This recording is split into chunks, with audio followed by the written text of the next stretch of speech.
My name is Dana Gracie, and I am a faculty member in the Department of Developmental Education, and I teach developmental writing and reading. Students who take developmental courses are often misunderstood, and if you ask people who teach 100 and higher classes what developmental ed is, there's a lot of misconceptions. Frankly, most of my students can do well at the academic work. There's a small percentage who are really academically so behind that they're going to struggle in a course. What gets them is falling behind, sometimes not knowing how to do a course and aren't necessarily going to run out and get help.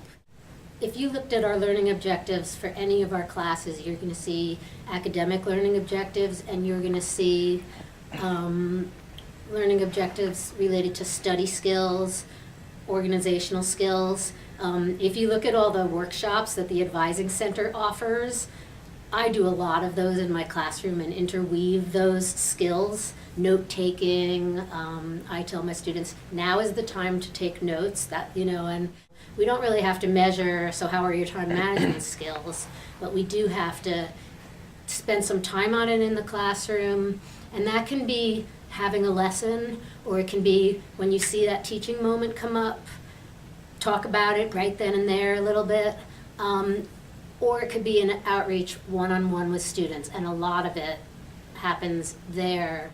I've done learning styles inventories with almost every class. That's one of the Advising Center workshops, and they take the inventory and they find out what their learning style preferences are. There's always a large minority, I guess I should say, or even as many as half, are kinesthetic learners, meaning they need a lot of movement and they learn by doing. And it's no coincidence that a large majority of kinesthetic learners are falling into the developmental courses, because our educational system is still working towards really getting that going. And if you learn by reading and writing, for instance, you're just ahead of the game. It's hard because there isn't really time, like in an 070 course, students come to me and some of them have a lot of sentence level skills that they're working out, just as I know they do still in 111. And we can't address all of what they're bringing and address their critical thinking skills, which is really the key thing. Do you want to know exactly what I mean by sentence level, or Sure. Yeah, is that helpful? So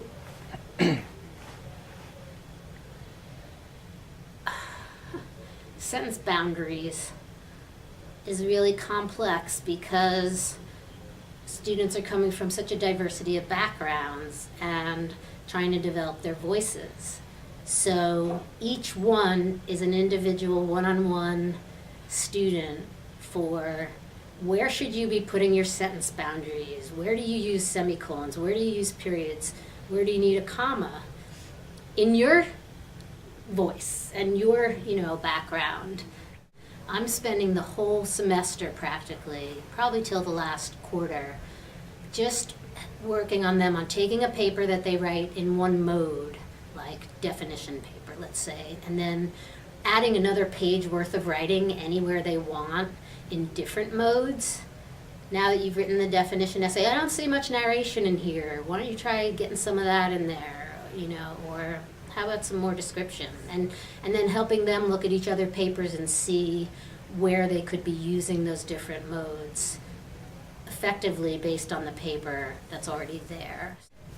I think the hardest part there, and this I think is also for English 111, is understanding the size of the steps you need to give students.